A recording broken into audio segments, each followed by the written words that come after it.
रबड़ के बारे में पहले तो यह देख ले हम लोग, यह हम लोगों को पॉलीमर है, दो polymer of high molecular mass, high molecular mass, mass possessing elasticity, elasticity is called rubber,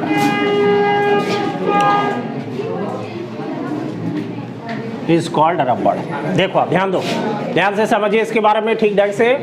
तो यहाँ पर सबसे पहले हम लिखे पॉलीमर, बहुलक। इट मीन्स कहने का मतलब कि कोई एक यूनिट जो है वह ढेर चेन में अगर जुड़ा हुआ होगा, it means polymer of high molecular मास। निश्चित रूप से अगर मोनोमर या एक छोटा यूनिट बार बार जुड़ेगा, पॉलीमर बनाएगा, तो उसका मॉलिक्यूलर मास तो हाई हो ही जाएगा। और high molecular mass possessing elasticity, देख लो ये भी एक प्रॉपर्टी है। इलास्टिसिटी किसको कहते हैं? तो सीधे तौर पर किसी वस्तु पर एक निश्चित सीमा में अगर बल लगाए तो उसके शेप साइज में परिवर्तन होता है, और उस बल को अगर हटा लिए तो वह पुनः अपनी प्रारंभिक अवस्था में आ जाता है। इस गुण को कहते हैं, इस प्रॉपर्टी को कहते हैं इलास्टिसिटी। तो रबड़ में इलास्टिसिटी का गुण होगा, यह एक पॉलीमर है और इसका मॉलिक्यूलर मास हाई होगा। उसी के लिए sentence, the polymer of high molecular mass possessing elasticity is called rubber. इसको हम लोग रबड़ कहते हैं। अब रबड़ में इलास्टिसिटी का गुण होता है, इसीलिए इसके लिए हम लोग इलास्टोमर्स भी इसको कहेंगे, इलास्टोमर्स भी कहेंगे। इलास्टिसिटी का गुण तो होता है, इसका एक इंपॉर्टेंट गुण है इलास्टिसिटी। अब जो हम लोग रबड़ देखो प्राप्त करते हैं, जो रबड़ हम लोग प्राप्त करते हैं वो दो ढंग से होता है, एक नेचुरल वे में और दूसरा तो सबको जानते हो सिंथेटिक वे में। इट मीन्स प्रयोगशाला में बनाते हैं। तो सबसे पहले जो नेचुरल वे में प्राप्त होता है उसको हम लोग कहेंगे नेचुरल रबड़, उसको कहा जाता है नेचुरल रबड़। और उसके बाद जो प्रयोगशाला में बनाया जाता है उसको हम लोग कहते हैं सिंथेटिक रबड़, सिंथेटिक रबड़, उसको हम लोग कहेंगे सिंथेटिक रबड़।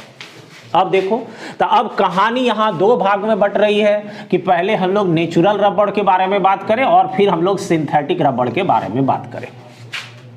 ठीक है, तो सबसे पहले अगर हम लोग नेचुरल रबड़ के बारे में जानते हैं, नेचुरल रबड़ का, तो देख लो नेचुरल रबड़ यह हम लोगों को सीधे कह सकते हैं यह नेचर से हम लोग को प्राप्त होता है। तब बात यहाँ पर दो तीन बातें सबसे इंपॉर्टेंट। सबसे पहले जो नेचुरल रबड़ हम लोग प्राप्त करते हैं तो प्राप्त कैसे करते हैं, नेचर से कैसे प्राप्त किया जाता है, ये सबसे पहली बात हो गई। और दूसरा बात ये कि यह एक पॉलीमर है, तो इसका मोनोमर कौन सा है। मोनोमर का मतलब हो गया जैसे हम लोग पॉलीइथीन की बात करते हैं तो इथीन के साथ पॉली लगा हुआ है, मतलब इथीन मॉलिक्यूल्स बहुत सारा जुड़ा हुआ है। तो इट मींस कहने का मतलब इथीन सबसे छोटा यूनिट हुआ जिसको हम लोग कहते हैं मोनोमर। अब देखो, तो हम लोग को ये दो भाग में इस रबड़ के बारे में जानना है। तो पहला भाग है नेचुरल रबड़, इसके बारे में हम लोग जानते हैं कि नेचुरल रबड़ कैसे। तो ये जान लो कि नेचुरल रबड़ जो है यह आइसोप्रीन प्रीन का, सबसे पहले आइसोप्रीन का यह तुमको लीनियर पॉलीमर है। लीनियर पॉलीमर, लीनियर मतलब होता है रेखीय, मतलब एक रेखा में सीधा अजमा एक स्ट्रक्चर के सेंस में कहा जा रहा है। तो यह हम लोग को आइसोप्रीन का पॉलीमर हो गया। अब इसमें बात रहा कि तब हम लोग को ये शब्द आ गया कि व्हाट इज आइसोप्रीन। तो निश्चित रूप से यह हम लोगों को केमिकल नेम था। आइसोप्रीन किसको कहते हैं, आइसोप्रीन किसको कहते हैं, तो आइसोप्रीन का हम लोगों को नेम हो गया मुख्य रूप से आईयूपीएसी नेम अगर हम लोग कहते हैं तो इसको हम लोग कहते हैं 2-मिथाइल 1,3-ब्यूटाडाइन, ब्यूटाडाइन कहा जाता है, हम लोग आइसोप्रीन को कहते हैं। तो आसानी से देख रहे हो कि 4 का चेन है और यहां पर हम लोग देख रहे हैं ब्यूटाडाइन सीधे तौर पर, और उसके बाद 1,3 भी लगा हुआ है। इट मीन्स दोनों डबल बॉन्ड, एक 1 पर और 3 पर है, और उसके साथ साथ 2 नंबर पर मिथाइल है। तो अगर तुम स्ट्रक्चर देखोगे तो यहाँ पर स्ट्रक्चर में देख लो कि 2 मिथाइल, तो 4 का तो चेन हो ही गया पहले, तो हम लोग यहाँ पर 4 कार्बन ले लेते हैं, CH3, CH2, CH2 और CH2। अब हम लोग और बाकी चीज को यहाँ पर जोड़ेंगे। तो पहले ब्यूटाडाइन में फर्स्ट नंबर पर हम लोग को हो गया डबल बॉन्ड, देख लो फर्स्ट नंबर पर डबल बॉन्ड 1 3। अब हम लोग 1 2 3 और यह हो गया 4, 4 कार्बन चेन, और इसमें हम लोग को 2 नंबर पर जो है वह मिथाइल भी लगा हुआ है CH3, तो निश्चित रूप से यहां से कार्बन हट जाएगा, हाइड्रोजन हट जाएगा। और उसके बाद फिर 1 3, इट मीन्स 1 पर डबल बॉन्ड, 3 पर डबल बॉन्ड, इट मीन्स यहां पर हम लोग को ये डबल बॉन्ड आ गया 1 3 ब्यूटाडाइन।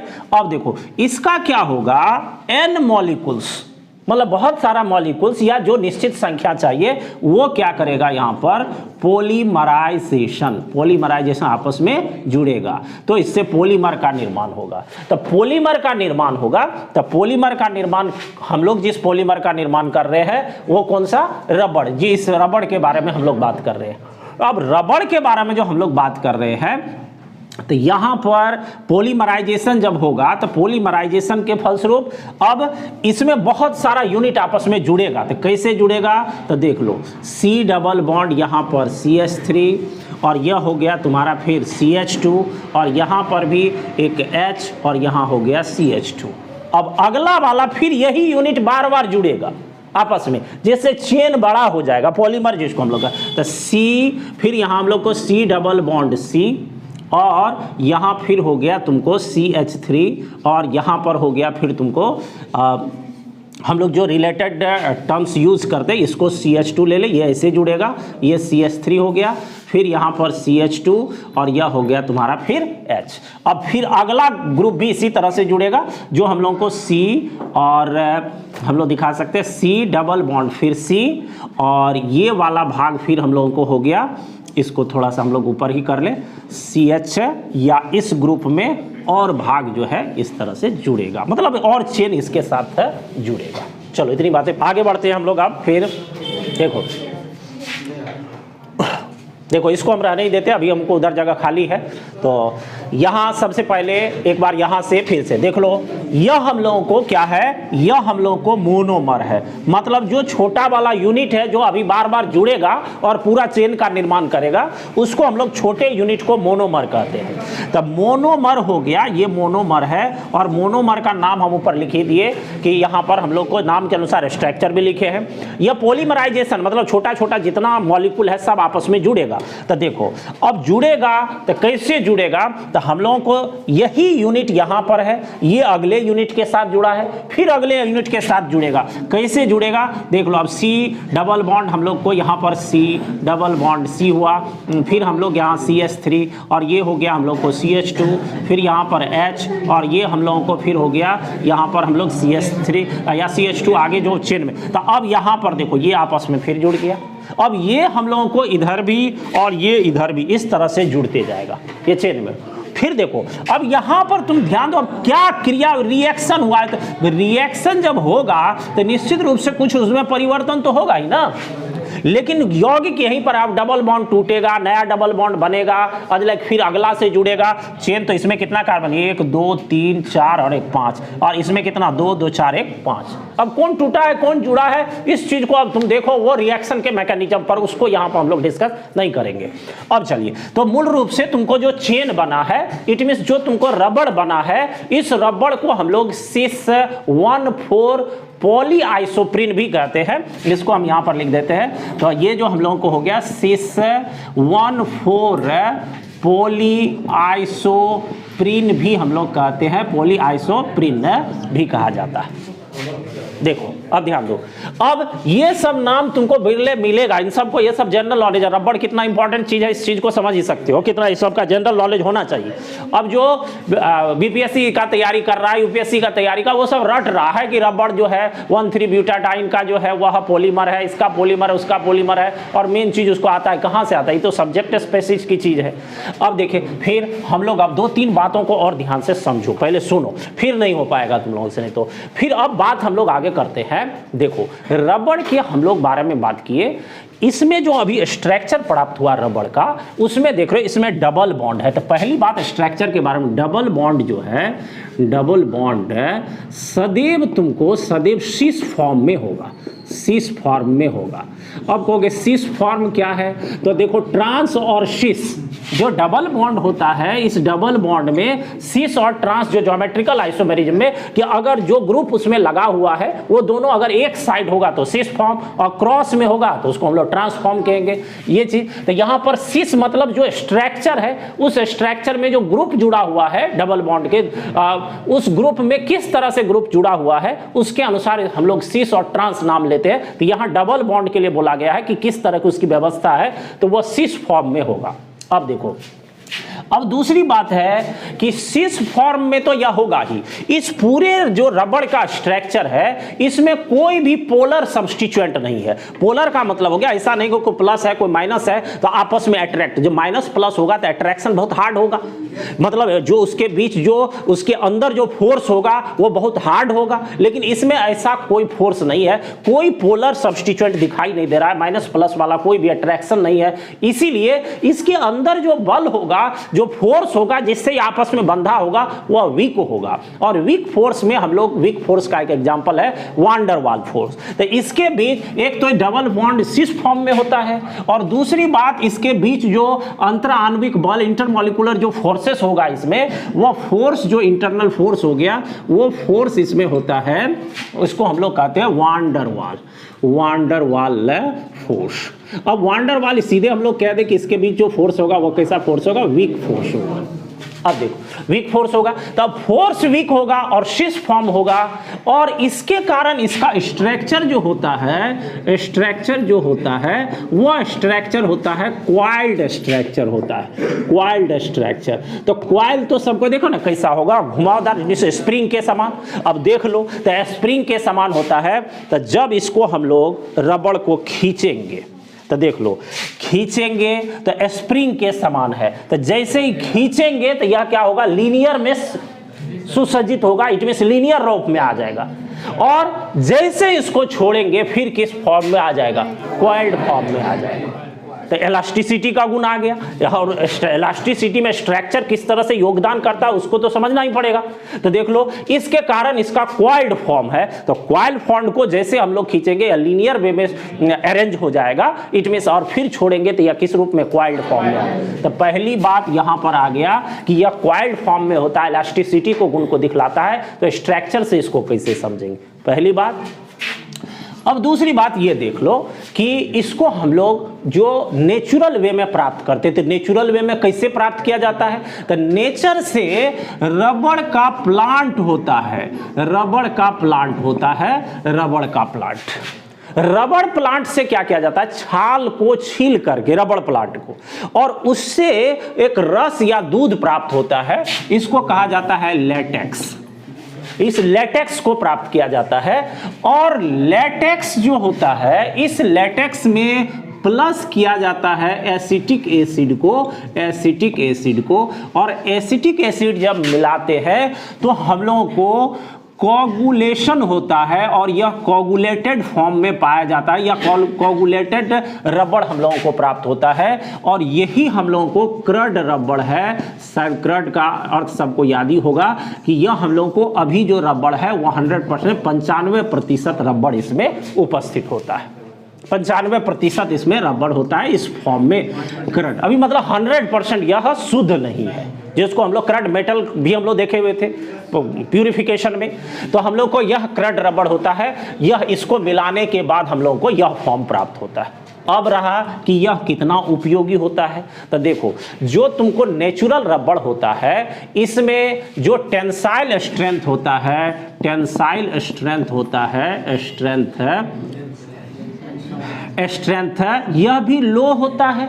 इसकी जो एलास्टिसिटी होती है, एलास्टिसिटी होती है वो भी कम होता है, और उसके साथ साथ यह ज़्यादा इसमें स्ट्रेंथ भी नहीं होता है, स्ट्रॉन्गनेस भी इसका कम होता है। और सामान्य रूप से ये जो है किसी ऑक्सीडेंट से रिएक्शन भी कर लेता है। तो इसलिए इसकी उपयोगिता यूज जो है वह लेस यूजफुल होता है, लेस यूजफुल होता है, क्योंकि यह जो है तुमको इसका देख रहे हो टेंसाइल क्षमता, इट मींस किसी चीज को सहने की क्षमता जो है वो भी कम होगा। उसके बाद इलास्टिसिटी भी कम है, थोड़ा सा बल लगाए टूट जाएगा, इस तरह की बातें होती है। इसके साथ साथ इसमें है क्या कि इसका उपयोग तुम 283 केल्विन से लेकर के 335 केल्विन टेम्परेचर पर स्टेबल होता है, इससे आगे का अगर टेम्परेचर देंगे, इससे आगे का टेम्परेचर अगर इससे ज्यादा टेम्परेचर दे दिए, इट मींस कहने का मतलब अगर ज्यादा टेम्परेचर दे दिए तब यह क्या होगा, इससे ज्यादा टेम्परेचर अगर इसमें दे दिए तो यह दूसरे फॉर्म में, मतलब ये हो गया कि सॉफ्ट हो जाएगा, यह सॉफ्ट हो जाएगा। रबड़ कैसे सॉफ्ट होगा टेम्परेचर पर, ये बात तो सबको फील कर ही सकते हो। सॉफ्ट हो जाएगा मतलब ज्यादा काम का नहीं रहेगा, स्टेबल नहीं रहेगा।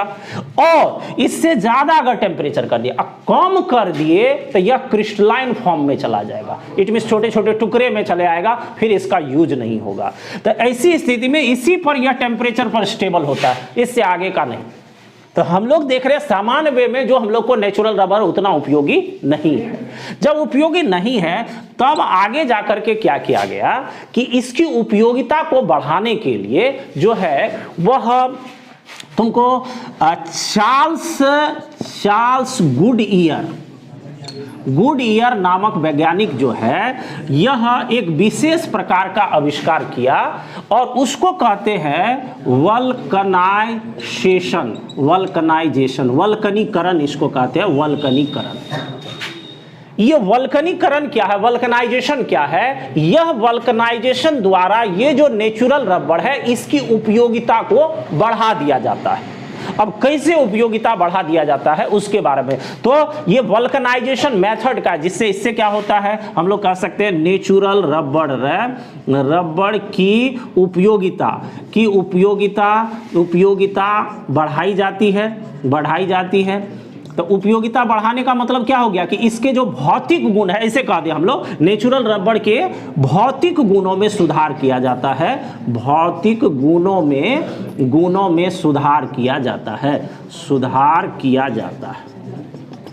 है, भौतिक गुणों में सुधार किया। तो भौतिक गुण में सुधार करने का मतलब क्या हो गया कि इसकी इलास्टिसिटी को बढ़ाना, इसका टेंसल स्ट्रेंथ जो उसको बढ़ाना, इसकी मजबूती को बढ़ाना। अजलक ये हम लोगों को तो ये वल्कनाइजेशन द्वारा किया जाता है। इसको कई एग्जाम्स में भी पूछा गया है। अब तुम कहोगे कि ये वल्कनाइजेशन है क्या, तो देख लो।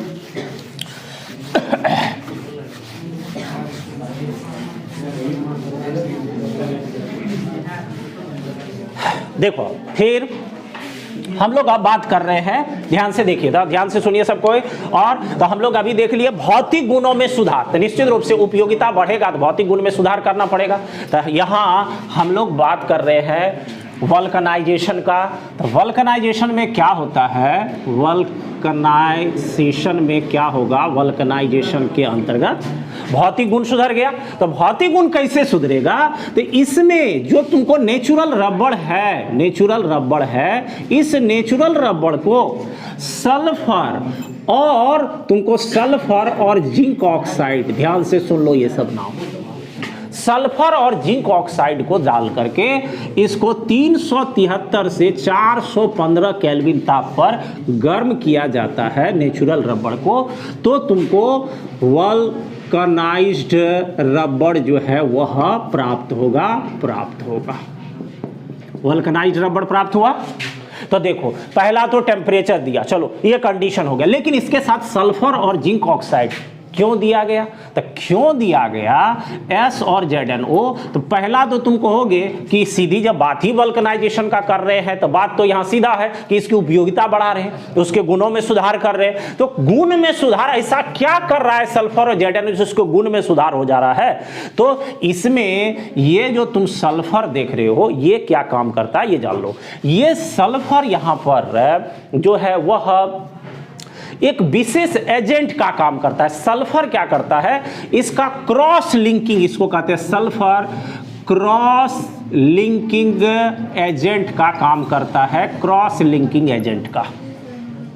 अब देखो क्रॉस लिंकिंग स्ट्रक्चर से पता चलेगा। और ये ZnO क्या काम करता है, यह वल्कनाइजेशन में वृद्धि करता है। अब देखो जब वल्कनाइजेशन में वृद्धि करेगा तो वल्कनाइजेशन किसको कहते हैं, वल्कनाइजेशन में वृद्धि का क्या मीनिंग है, मीनिंग क्या है, मीनिंग का मतलब हो गया इसमें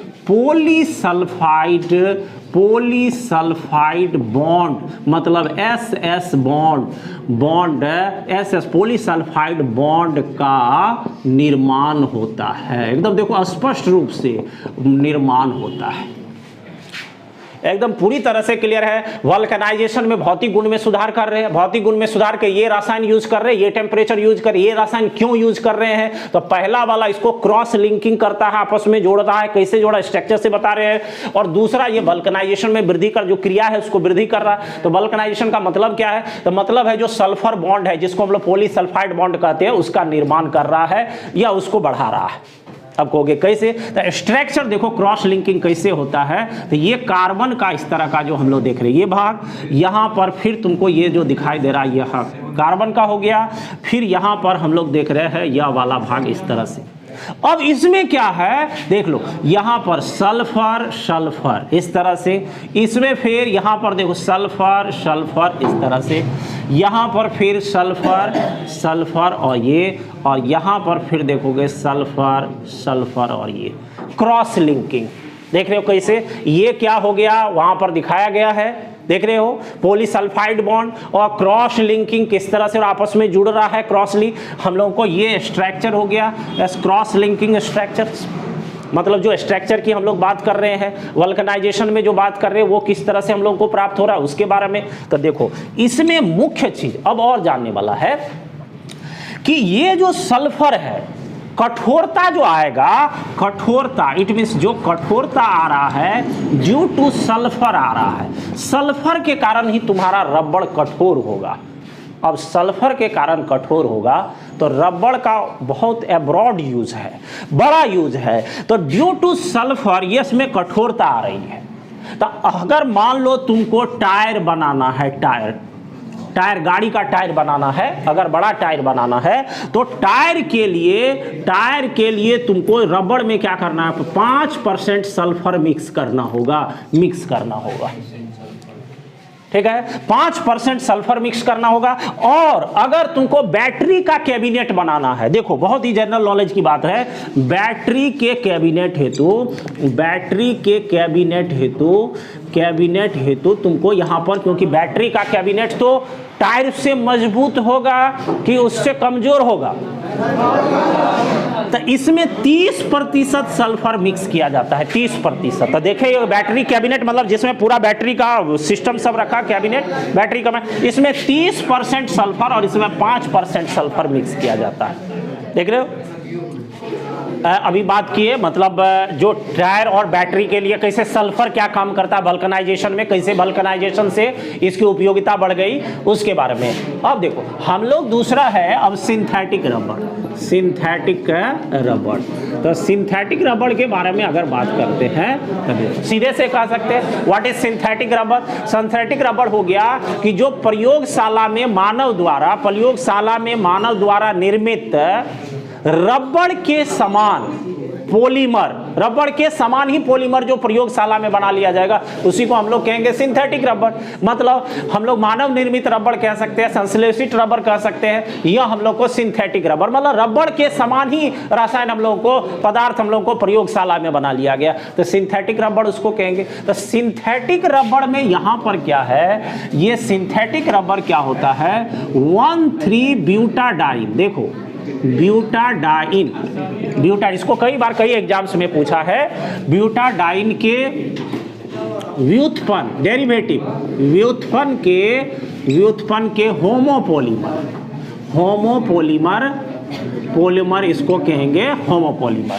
मतलब यहां पर 1,3-ब्यूटाडाइन इंपॉर्टेंट वर्ड है और ब्यूटाडाइन का वहां स्ट्रक्चर हम खींची दिए हैं। और या हम लोग इसको कह सकते हैं वैसे कोपोलीमर भी, इसको कोपोलीमर जिसका कोपोलीमर वैसे कोपोलीमर जिसमें जिसमें मोनोमर 1,3-ब्यूटाडाइन या इसके व्युत्पन्न होते हैं,